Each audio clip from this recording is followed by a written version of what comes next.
কুয়াশা আছে আর না, আমাদের কাছে কোনো ধোঁয়াশা নেই। কোনো অবস্থায় না, ধোঁয়াশাটা কেন? জাল ভাই কুয়াশা আসলেই কেন? না, ধোঁয়াশা আমি বুঝলাম না, এটা ধোঁয়াশাটা তো আমাদের কাছে না। ধোঁয়াশা কোথায়? আমরা কি কোনো স্টেটমেন্ট দিয়েছি? তার ধোঁয়াশা কোথায়? জাল ভাই কোচটা আসলে দৃশ্যমান এনিওয়ে, এটা ছাড়া যদি কোনো অন্য কোনো কোশ্চেন থাকে বলেন। জাল ভাই কোচ একটা এখানে কোনো ধোঁয়াশা নাই। Better you avoid the question. এখানে আমাদের তরফ থেকে কোনো ধোঁয়াশা নাই, আমরা কোনো স্টেটমেন্ট দেই নাই, এই দায়ভার আমাদের না। আর আপনারা জিম্বাবুয়ে সিরিজের আগে আসলে কবে থেকে আমাদের প্রতিনিধিরা খেলোয়াড়রা বাংলাদেশে ব্যাট করা শুরু করবেন বা কবে থেকে আপনারা প্ল্যান করছেন যে কন্ডিশনিং ক্যাম্পিং করে থাকেন, যেটাই বলেন সেটা স্টার্ট করা? এটা কিন্তু অনেকবার মিডিয়াতে এসছে, আমিও বলেছি অনেককে। আমাদের হেড কোচ আসবেন 21 তারিখে রাত্রেবেলায়, 22 তারিখ থেকে মোস্ট অফ দ্য কোচেস 22-23 তারিখের মধ্যে they will be available. Already আপনি দেখেছেন যে SNC coach, strengthening and conditioning coach is here.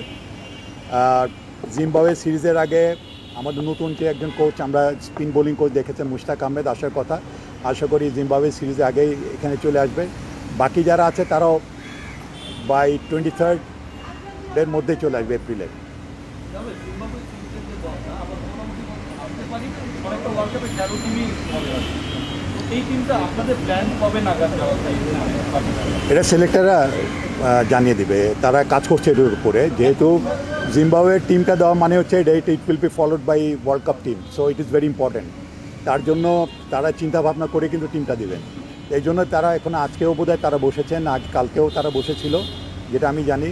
So আমরা শুনি সিলেক্টরের কাছ থেকে যে তারা কবে দিবে, এটা যত শীঘ্র সম্ভব তার দিয়ে দিবে, তা আমি জানি।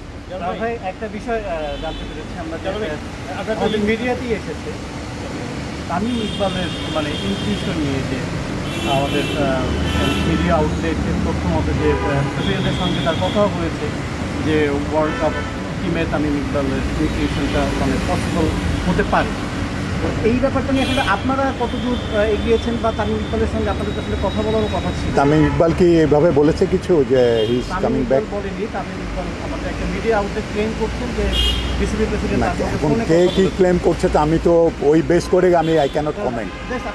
না, আমাদের সাথে এরকম কোনো কথাই নেই। ডেফিনেটলি তামিম ইকবালের সাথে, আমার সাথে, সিরাজ ভাইয়ের সাথে মাননীয় বোর্ড প্রেসিডেন্ট আমাদের অ্যাসাইন করেছিল তার সাথে আলাপ করার জন্য। আমরা তার ক্রিকেট প্ল্যান নিয়ে আলাপ করেছি, একটা জায়গায় এসে আমরা আলাপ আলোচনাটা শেষ করেছি। আর এটা আমাদের কথা ছিল, আমরা মাননীয় বোর্ড প্রেসিডেন্ট ওনার কাছে আমাদের এই মিটিংয়ের আউটকামটা ওনাকে জানাবো, আমরা জানিয়েছি। এবং এখানে তামিম ইকবাল নিশ্চয়ই তার কোনো ক্রিকেট প্ল্যান নিয়ে আমাদের সাথে আলাপ করেছে। কী আলাপ করেছে এটা তো এখন আমি আপনাদের বলতে পারছি না। তো আমি একটু বলে নিই, তো এই জিনিসটা তামিম ইকবাল এবং আমাদের বোর্ড সভাপতি ওনাদের দুজনের মধ্যে আলাপ আলোচনার পরে আপনারা জানতে পারবেন যে আলটিমেটলি তামিম ইকবালের ক্রিকেট প্ল্যান কী, ফেরার ক্রিকেট প্ল্যানটা বলছি। হ্যাঁ, জালাল ভাই, মানে আমাদের দেশে তো অনেক বাহাতি স্পিনার, মানে গত 20-25 বছর দেখি আপনারা সবসময় স্পিনারদের ফায়দার জন্য হয় ন্যাশনাল টিম বা পাইপলাইনে এত বাহাতি স্পিনার, সুনীল জোশী, ডেনিয়েল ব্যাটারি কিংবা হেরাত্রে এনেছেন। এবার আসলে একজন লেগ স্পিনিং কোচ, মানে মুশতাক আহমেদ অবশ্যই রিনাউন, অনেক হিস্টোরিক, মানে অনেক ইতিহাস আছে তার আসলে। পাশাপাশি একজন লেগ স্পিনার বা ন্যাশনাল টিমও আছে রিশাদ হোসেন। এটা একটা ব্লেসিং কিনা? পাশাপাশি তাকে আপনি কোন জায়গাটাতে কাজে লাগাবেন এই শর্ট টার্মে? প্রথমে বলে নিই, মোটামুটি এখন আমরা তাকে নিয়ে এসেছি জিম্বাবুয়ে এবং ওয়ার্ল্ড কাপকে মাথায় রেখে, কিন্তু আলাপ আলোচনা হয়েছে লং টার্মের জন্যই, যাতে আমরা লং টার্মের জন্য বেনিফিট পেতে পারি, সেই ধরনের আলাপ আলোচনা হয়েছে, বাট এখনও ফাইনাল করিনি আমরা। আর মুশতাক আহমেদের লেভেলের একজন স্পিনার যদি বাংলাদেশে আমাদের আসে, এবং আমরা জানেন যে আমাদের এখানে একজন ডানহাতি লেগ স্পিনারের ঘাটতি দেখছি, তো সে যদি আমাদের আরও other than Rishad already he is in the national side, এবং দুই একজন যারা আছে প্রমিসিং যারা লেগ স্পিনার্স আছে তাদের জন্য একটা বড় একটা সাপোর্ট, এবং তাদের থেকে মুশতাক আহমেদের কাছ থেকে যে নলেজ, তার এই ভাস্ট নলেজ, এই নলেজটা তাদের সাথে শেয়ার করাটা একটা বিরাট ব্যাপার হবে। অ্যাট দ্য সেম টাইম আমরা চাইবো যে মুশতাক আহমেদ আমাদের থাকা অবস্থাতে যাতে আমরা আরও আমাদের দেশে যদি আনাচে কানাচে কোনো যদি লেগ স্পিনার ভালো থাকে, এখন যারা এক্সপোজারটা পায়নি তাকে দিয়ে যদি আমরা এই ট্যালেন্ট মানে স্পিনার হান্টটা যদি করতে পারি আমাদের জন্য খুবই ভালো হবে, ক্রিকেটে আমাদের লেগ স্পিনার ভবিষ্যতের জন্য ভালো হবে। কোনো প্ল্যান আছে কিনা দাদু ভাই আপনারা ফিউচারে মানে দেখছেন হান্ট করা বা এই ধরনের প্রোগ্রাম আপনারা কি প্ল্যান করেছেন কিনা? আমরা কিন্তু আগেও করেছিলাম একবার, কিন্তু আসলে দেখা গেছে যে এত রেয়ার এখন লেগ স্পিনার পাওয়াটা ডিফিকাল্ট হয়ে যায় রাইট আর্ম। তো তারপরেও যদি কেউ আরও আসার পরে ইন্সপায়ার্ড হয়ে হতে পারে, যে কারণ মুশতাক আহমেদের কাছে থাকলে ডেফিনেটলি অনেক কিছু টিপস পাওয়া যাবে। তার এত অভিজ্ঞতা, এত ওয়ার্ল্ড কাপের অভিজ্ঞতা, নিজের অভিজ্ঞতা, কোচিং অ্যান্ড প্লেয়িং ক্যারিয়ারের অভিজ্ঞতা মিলে এটার তো একটা ডিফারেন্ট একটা এনভায়রনমেন্ট ক্রিয়েট করতে পারবে সে। তো সুতরাং ইট উইল বিগ হেল্প, এবং আশা করি সেই সাপোর্টটার জন্য হয়তো আমরা কিছু হয়তো পেতেও পারি কিছু স্পিনার্স। দাদা মুস্তাফিজের ছুটি বাড়ানো হয়েছে নাকি জানতে পেরেছি, আপনাদের কোনো স্টেটমেন্ট আছে মুস্তাফিজ কবে নাগাদ ফিরবেন, কবে নাগাদ ক্যাম্পে যোগ দিবেন? হ্যাঁ, মুস্তাফিজকে আমরা 1 তারিখ পর্যন্ত খেলতে দিচ্ছি। 1 তারিখে, 2 তারিখে হিল বি হেয়ার, 3 তারিখ থেকে হিল বি অ্যাভেলেবল। জান ভাই এটা মানে জিম্বাবুয়ে সিরিজের চেয়ে যদি আইপিএলে মুস্তাফিজ খেলতো মানে থেকে আমাদের জন্য ভালো হতো নাকি? মানে কি ভালো হইতো কোন দিক দিয়ে? ভালো ডেফিনেট যে আইপিএলের যে মানে সার্কামস্ট্যান্সেস ওখানে যে টিম এনভায়রনমেন্ট। মুস্তাফিজকে আইপিএলে খেলে এখনো শেখার কিছু নাই। মুস্তাফিজের লার্নিং প্রসেস ওভার, বরঞ্চ মুস্তাফিজের থেকে শিখতে পারে ওইখানে আইপিএলে অনেক প্লেয়াররা। এতে বাংলাদেশের কোনো বেনিফিট হবে না, এটা মুস্তাফিজের কাছে থেকে অন্যদের বেনিফিট হবে। আর খালি নট অনলি যে ওইখানে আইপিএল খেলাটা তারা মনে হয় আপনাদের কাছে 4 ওভারের খেলা, কিন্তু এটা জানেন কত ধকল নিতে হয়। রাত্রেবেলাও কিন্তু তাদের ট্রাভেল করতে হয়, খেলা শেষে গিয়ে রাতে 1টার সময় এয়ারপোর্টে ঘুমিয়ে থেকে তাদের ট্রাভেল করতে হয়, অনেক কষ্ট। আমাদের কনসার্ন হচ্ছে মুস্তাফিজের হেলথ, তার ফিটনেস। আমরা ওইখানে তারা চাইবে তারা 100% তার থেকে নেওয়ার জন্য, তার ফিটনেসের দিকে কিন্তু তাদের কোনো মাথা ব্যথা নাই, কিন্তু আমাদের আছে। আমরা মুস্তাফিজকে এখানে ব্যাক করানোর কারণটা খালি জিম্বাবুয়ে সিরিজে খেলানোর জন্য না, আমরা জিম্বাবুয়ে সিরিজে তাকে ওয়ার্কলোড দিয়ে আমরা খেলাবো। এখানে আনলে তাকে ওয়ার্কলোড দিয়ে আমরা কিন্তু তাকে প্ল্যান দিব, কিন্তু আইপিএলে থাকলে সে প্ল্যান হবে না। তো সুতরাং মুস্তাফিজের লার্নিং প্রসেস ওভার, ওইখানে মুস্তাফিজকে শেখানোর হয় না, আর কোনো দরকার নেই। সে 7-8 বছর ধরে এখানে ক্রিকেট খেলে, ওই আইপিএল টুর্নামেন্ট খেলছে। সো বেনিফিটেড তারা হবে, আমরা হব না। কিন্তু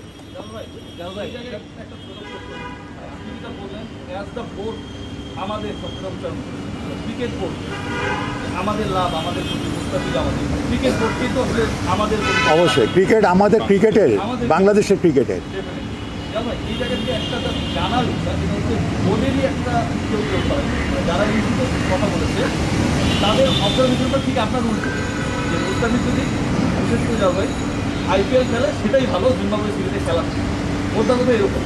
তো এই ব্যাপারগুলো আমি ঠিকই যখন আসে 2 রকম না, এখানে দেখেন মুস্তাফিজের ব্যাপারটা আমরা ডিল করি, ন্যাশনাল টিম আমরা ডিল করি, আমরা বুঝতে পারছি, আপনারাও কিন্তু বুঝতে পারছেন মুস্তাফিজকে প্রয়োজন, কিন্তু আমাদের ন্যাশনাল ইন্টারেস্ট তো প্রথমে। আপনারা জানেন 2021 সালে কিন্তু এই 2 জন প্লেয়ার কিন্তু এখানে আইপিএল খেলেই কিন্তু ওয়ার্ল্ড কাপে জয়েন করেছিল, এবং আমাদের ওইখানে এক্সস্টেড ছিল, তারাও বলেছে দে ওয়্যার এক্সস্টেড। আমরা ওই সিচুয়েশন করতে চাই না। মুস্তাফিজকে দেশে ফিরানো মানেই যে আমরা জিম্বাবুয়ে সিরিজকে খেলাবো তা না, তাকে ওয়ার্কলোড দিব, প্রেশার কমাবো, দলের সাথে থাকবে, আন্ডারস্ট্যান্ডিং থাকবে। একটা ওয়ার্ল্ড কাপ একটা বড় ইভেন্টে যাচ্ছে, ইভেন্টের আগে যাতে প্লেয়ারদের সাথে একসাথে থাকতে পারে, যেতে পারে, কারণ তারপরে গিয়ে কিন্তু এই মে মাসে কিন্তু আমাদের খেলা শুরু হয়ে যাবে 3টা ইউএসের সাথে। তো তাকে তো এখানে অ্যাক্লামেটাইজ করতে হবে নিজেকে। তো তাকে যাওয়ার আগে তো তাকে he has to be fit, physically fit. Exhausted হয়ে গেলে তো সে তো ডেলিভার করবে না, তাহলে আমার কি দরকার? আই নিড হিম। আমাকে তো সে যাতে ফ্রেশ মুস্তাফিজ চাই, এক্সস্টেড মুস্তাফিজ চাই না আমরা। দাদা ভাই আপনি মুস্তাফিজের কথা বলছেন যেটা আপনি একটা ফ্রেশ বোলার চান, তার ওয়ার্ক করতে কমাতে চান। অন্যদিকে যদি দেখি যে ঢাকা প্রিমিয়ার লিগে কিন্তু আর যে বোলার আছে স্কোয়াডে, তাসকিনের কথা বলি, তারও কিছু সমস্যা আছে শোল্ডারে। শরীফুলকে একটা ম্যাচ ড্রপ দেওয়া হয়েছিল, তার ওয়ার্ক খুব বেশি ওটা হবে। তারা তো এই গরমে 40+ টেম্পারেচার তারা কন্টিনিউসলি 50 ওভার ম্যাচ খেলছে, তাদের ওয়ার্কলোডটা কমানোর জন্য মুস্তাফিজ যেটা বলেন, যেটা তাসকিন কিন্তু এখন লঙ্গার ভার্সানে না খেলে এখন 2টা ভার্সানে খেলছে সে, তাই না?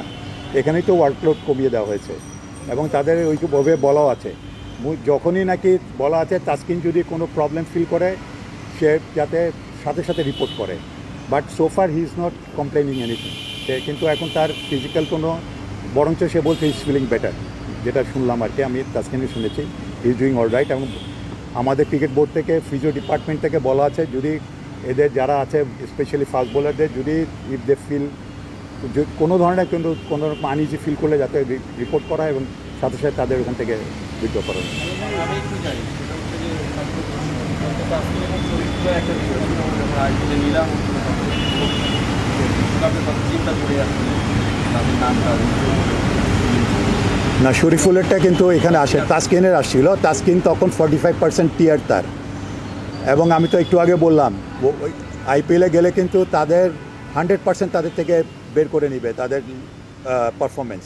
সেই জায়গায় যদি মুস্তাফিজের মতো, আমরা মুস্তাফিজ যখন ইনজুরি হয়েছিল এইখান থেকে খেলে গিয়ে কাউন্টি ক্রিকেটে গিয়েছিল, এই লোডটা কিন্তু নিতে গিয়ে মুস্তাফিজকে আমরা 1.5 বছর পাই নাই, এবং সেই এফেক্টটা কিন্তু মুস্তাফিজের মধ্যে রয়ে গেছে। কিন্তু আমরা সেম অবস্থা তাসকিনের হোক আমরা চাই নাই।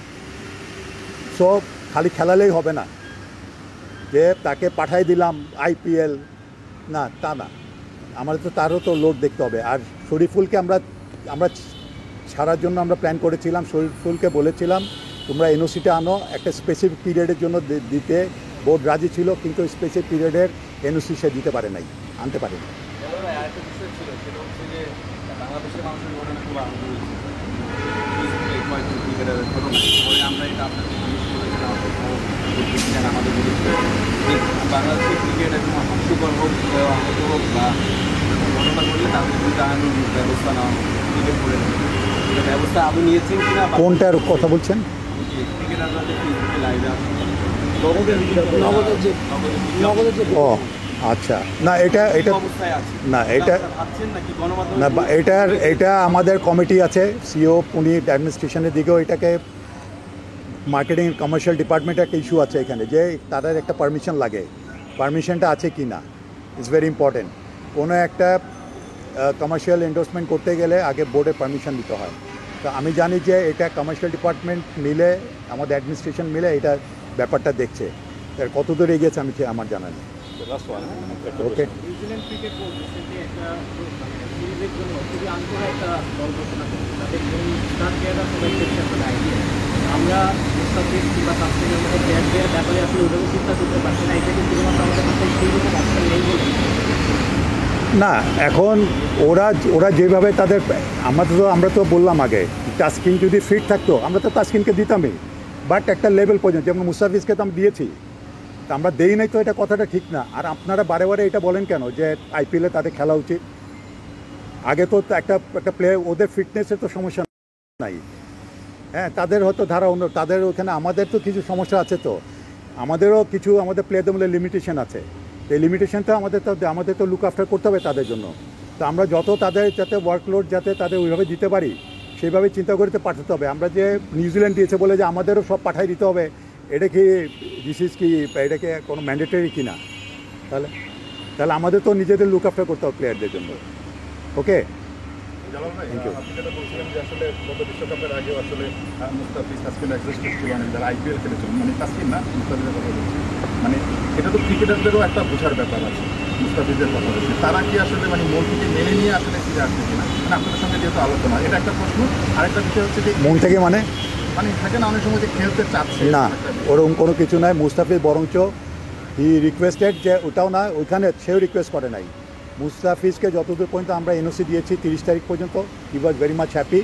পরে যখন ওদের ফ্র্যাঞ্চাইজি যখন আমাদের কাছে রিকোয়েস্ট করেছে, ওও রিকোয়েস্ট করেছে যে আরেকটা ম্যাচ খেলানোর জন্য। পরবর্তী কিন্তু টানা খেলার জন্য কিন্তু কোনো রিকোয়েস্ট আসে নাই আমাদের কাছে। একটা খেলা আমরা ঠিক আছে, ও একটা খেলা খেলতে আসুক, 3 তারিখ থেকে খেলা, আমাদের কোনো অসুবিধা নেই। সো আমরা 1 তারিখ পর্যন্ত এনওসি দিয়েছি। Thank you.